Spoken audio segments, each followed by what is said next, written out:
Hello friends, welcome back to our channel knowledge Shala by Nidhi Jain. Friends, हमने account से start किया था। हमने अकाउंट्स के काफ़ी सारे वीडियोस ऑलरेडी कवर कर चुके हैं। अगर आपके वो वीडियोस मिस हो गए हैं तो प्लीज़ आप उनको जाकर देख लीजिए। फ्रेंड्स, अगर वीडियो पसंद आता है तो वीडियो को लाइक किया कीजिए, चैनल को सब्सक्राइब कीजिए, अपने दोस्तों के साथ शेयर कीजिए और कमेंट करके बताइएगा। बहुत एफर्ट्स लगते हैं फ्रेंड्स, आपके लिए इतना अच्छा कंटेंट इतने इजी वे में लेके आने के लिए बहुत ज़्यादा टाइम लग जाता है पीपीटी में। तो आप चैनल को सब्सक्राइब कीजिए ज़रूर से और अपने दोस्तों के साथ शेयर कीजिए। उन्हें भी बोलिए कि वो भी सब्सक्राइब करें और पढ़ाई शुरू कर दें। Friends, I have qualified NTA NET JRF in management with all India rank. Also, I have qualified NTA NET in commerce with 99.335 percentile score. तो फ्रेंड्स, मैं आपको इस एग्ज़ाम के लिए बहुत अच्छे से गाइड कर रही हूँ। एक एक वीडियो करते करते हम चैनल पे 51 वीडियोस ऑलरेडी कवर कर चुके हैं। अगर आपके मिस हो गए हैं तो आप वन बाय वन करके उनको कवर कर लीजिए और अपने दोस्तों के साथ शेयर कर दीजिए, क्योंकि ये वीडियोस बहुत चुन चुन के बनाए गए हैं। हर वीडियो की अपनी अलग वेटेज है। एग्ज़ाम में ये वीडियोस आपको बहुत हेल्प करेंगे। नॉलेज शाला बाय निधि जैन के नाम से हमारा टेलीग्राम चैनल भी है, उसे भी आप ज्वाइन कर लीजिए। वहाँ पे बहुत सारे पीडीएफ मैं ऑलरेडी शेयर कर चुकी हूँ, आगे भी बहुत सारे नोट्स शेयर करूँगी। आज हम करेंगे लॉन्ग टर्म सॉल्वेंसी रेशो। इससे पहले लिक्विडिटी रेशो, एक्टिविटी रेशो हम ऑलरेडी कर चुके हैं। आज करेंगे लॉन्ग टर्म सॉल्वेंसी रेशो, जिनको लेवरेज रेशो भी कहते हैं। Long term solvency, long term liquidity बताते हैं, ठीक है। लेवरेज रेशो भी इनको बोलते हैं। Leverage ratio may be defined as the financial ratio that measures the long term stability. Long term में फर्म कितनी स्टेबल है, उसके पास कितना पैसा है कि वो लॉन्ग टर्म में स्टेबल बनी रहती है, उसको मेज़र करने के लिए हमें लॉन्ग टर्म स्टेबिलिटी रेशोज़ या लॉन्ग टर्म सॉल्वेंसी रेशोज़ पढ़ने पड़ते हैं। और फर्म का स्ट्रक्चर को भी डिफाइन करती है।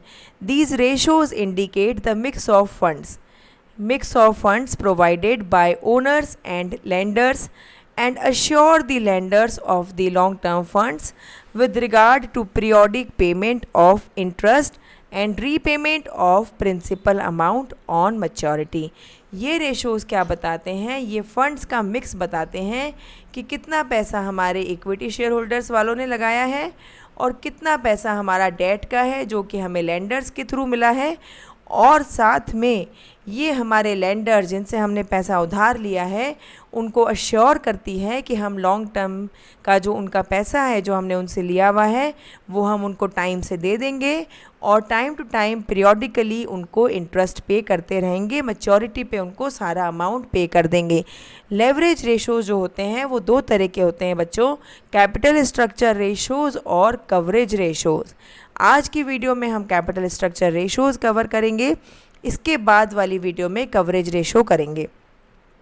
छोटे छोटे पार्ट में वीडियो बनाने का मकसद ये है कि आप वीडियो से बोर नहीं हो और जब भी आपको टाइम मिले 10-15 मिनट के गैप से आप ये वीडियो देख सकते हैं और सारी चीज़ें अच्छे से लर्न हो जाती हैं आपको। आज करेंगे capital structure ratio. Capital structure क्या होता है बच्चों? कैपिटल स्ट्रक्चर वो होता है जो हमें ये बताता है कि कितना पैसा फर्म में डेट का है और कितना पैसा इक्विटी का है, उसको हम बोलते हैं कैपिटल स्ट्रक्चर, ठीक है। कैपिटल स्ट्रक्चर रेशोज़ में देखो leverage ratio, coverage ratio. Leverage ratio में हम पढ़ेंगे debt equity, total debt equity ratio, proprietary ratio और fixed assets ratio. Coverage ratio हम नेक्स्ट वाली वीडियो में कवर करेंगे, उसमें हम सारे कवरेज रेशो डिटेल में पढ़ेंगे।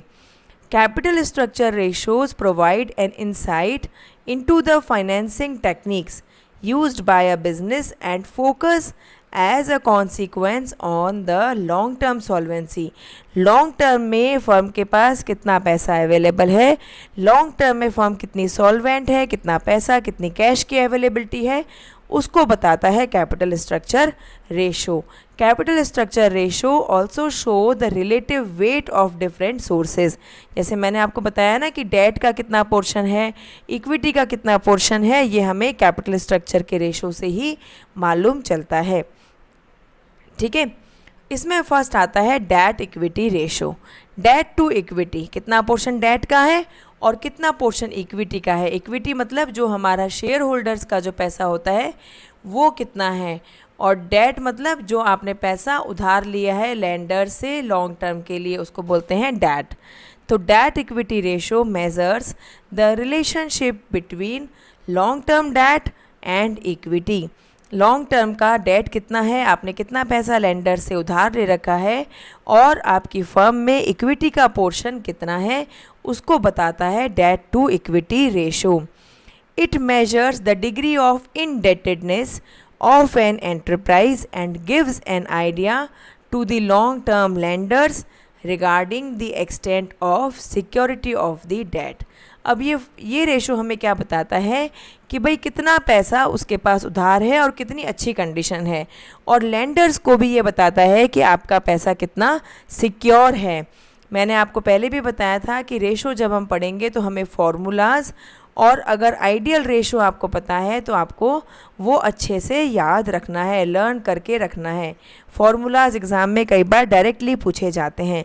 तो डेट इक्विटी रेशो जो होता है वो हमेशा आइडियली 2:1, मतलब जितना आपके पास इक्विटी है उससे डबल डेट होना चाहिए, बस इससे ज़्यादा नहीं होना चाहिए, आइडियली ये माना जाता है। डेट इक्विटी रेशो का फॉर्मूला क्या होता है, long term debt total debt upon share holder fund.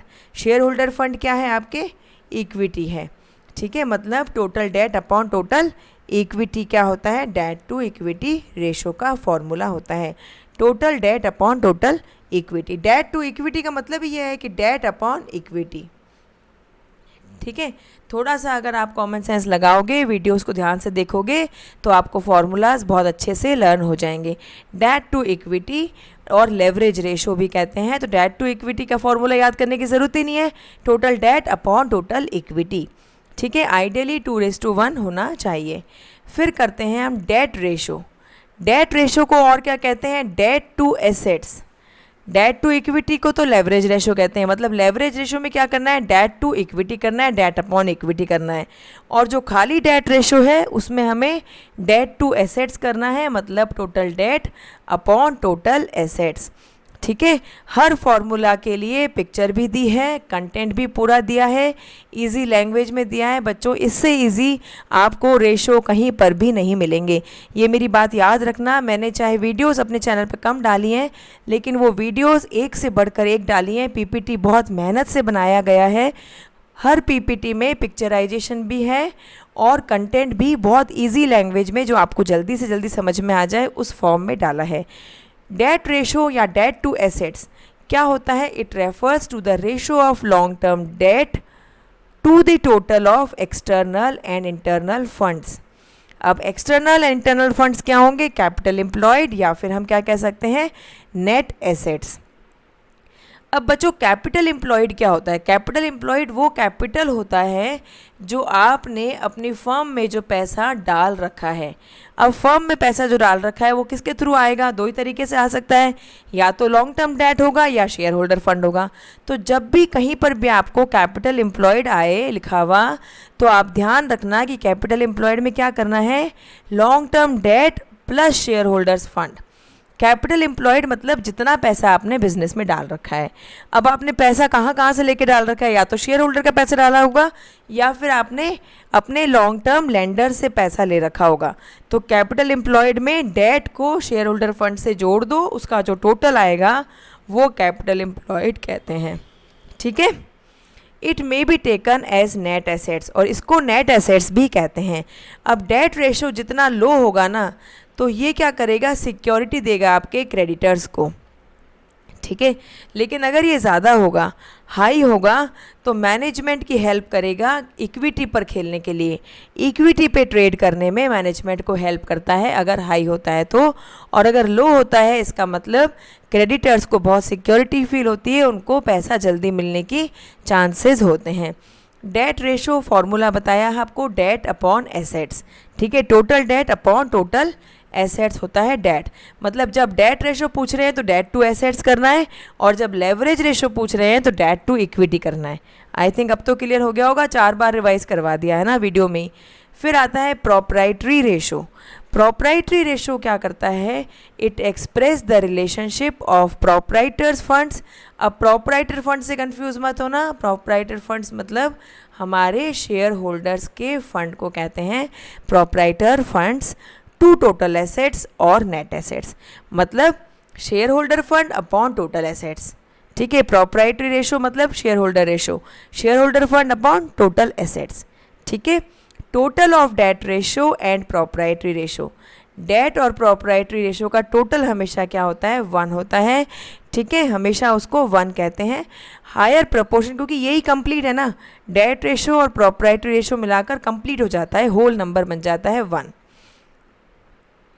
Higher proportion of share holder funds in financing the assets is a positive feature, मतलब अगर आपने ज़्यादा पैसा शेयर होल्डर्स का लगा रखा है तो हमारे लिए पॉजिटिव है, क्योंकि ये सिक्योरिटी प्रोवाइड करेगा किसको, क्रेडिटर्स को।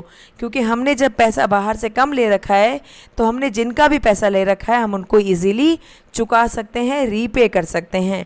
और ज़्यादा पैसा अगर हमने शेयर होल्डर्स का लगा रखा है, इसका मतलब हमने ज़्यादा पैसा अपना खुद का ही लगा रखा है, क्योंकि शेयर होल्डर्स जो होते हैं वो हमारी फर्म के ओनर्स होते हैं। तो अगर शेयर होल्डर का फंड ज़्यादा है, इसका मतलब आपका अपना पैसा, ओनर्स का पैसा लगा हुआ है, लेंडर्स का, उधार का पैसा कम है, तो इसका हाई होना अच्छा होता है। ठीक है, फिर आते हैं total assets to debt ratio. अब ये तो इजी है, टोटल एसेट्स टू डेट मतलब टोटल एसेट्स अपॉन डेट। अब डेट में तो क्या आएगा, लॉन्ग टर्म डेट आएंगे। It measures the extent to which debt यानी long term debt is covered by the assets. ठीक है, मतलब लॉन्ग टर्म डेट जो हैं वो कितने हद तक फर्म के पास जो अवेलेबल एसेट्स हैं उससे कवर हैं।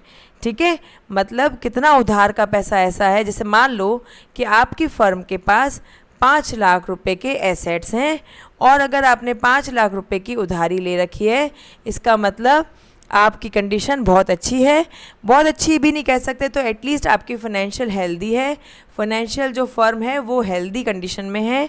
क्योंकि अगर मुसीबत पड़ती है, कोई इमरजेंसी आती है, कोई अनफोर्सीन सिचुएशन आती है, तो अब आप अपने एसेट्स बेचकर पूरा की पूरा उधार ख़त्म कर सकते हो।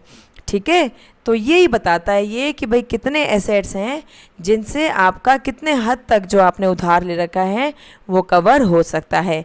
जितना ज़्यादा रेशो होगा उतनी ज़्यादा सेफ्टी और सिक्योरिटी होगी लेंडर्स के लिए, क्योंकि उनको लगेगा कि क्या हमारा जो पैसा है अगर हमें नहीं दे पाता ये, तो ये क्या करेगा, एसेट्स बेचकर दे सकता है, इसकी कंडीशन है देने की। We may take net assets instead of total assets, total assets की जगह हम नेट एसेट्स भी ले सकते हैं। और नेट एसेट्स क्या होता है, कैपिटल एम्प्लॉयड होता है। और कैपिटल एम्प्लॉयड क्या होता है बताया था ना, कमेंट सेक्शन में ज़रूर बताना, कमेंट करके बताना, मेरे लिए कमेंट मत करना, खुद के लिए करना, क्योंकि जब कमेंट करोगे तो आप अपने हाथ से उसको लिखोगे, और जब आप अपने हाथ से लिखोगे तो आपको याद होगा, मुझे नहीं, मुझे तो याद है ऑलरेडी।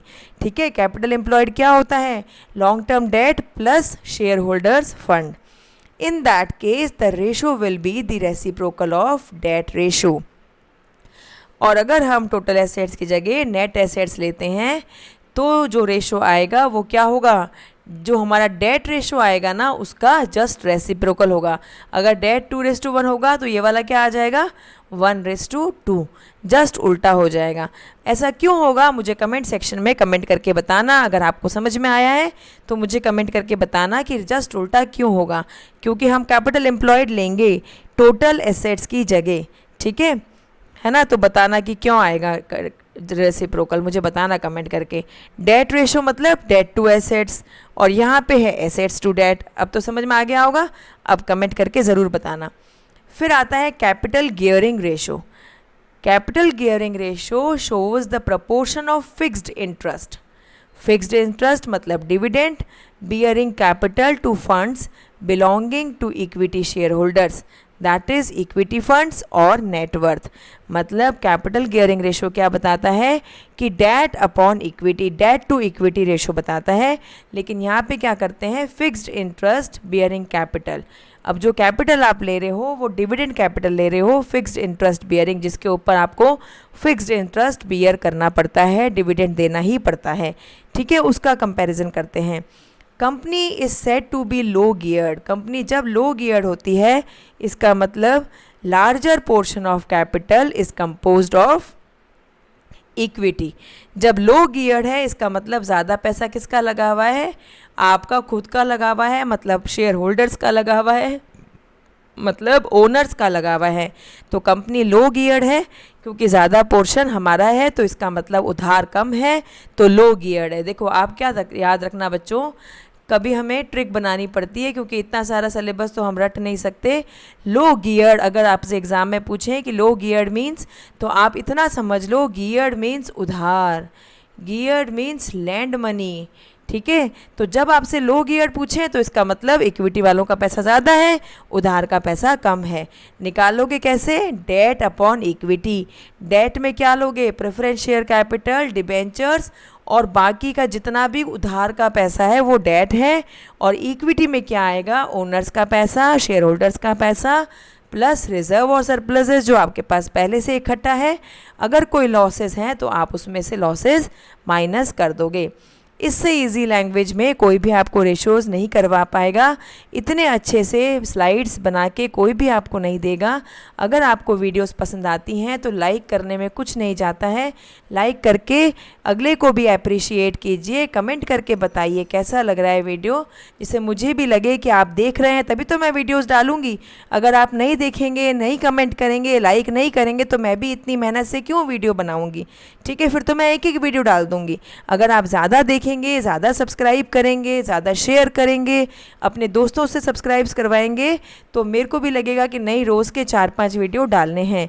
तो please subscribe to the YouTube channel Knowledgeshala by Nidhi Jain. इसी नाम से हमारा टेलीग्राम चैनल भी है, उसे भी ज्वाइन कर लीजिए, वहाँ पे आपको PDF नोट्स मिल जाएंगे। ध्यान रखिए, पढ़ते रहिए, पैनिक मत करिए, बूंद बूंद से घड़ा भरता है और भर भी रहा है। 52 वीडियोस आज हमने कंप्लीट कर लिए हैं, तो टेंशन मत लीजिए, एक दिन 1000 वीडियो हो जाएंगे और हम एग्ज़ाम क्लियर ज़रूर करके रहेंगे, क्योंकि हम पढ़ना बंद नहीं करेंगे, पढ़ते रहेंगे। बाय बाय दोस्तों, टेक केयर, बाय बाय।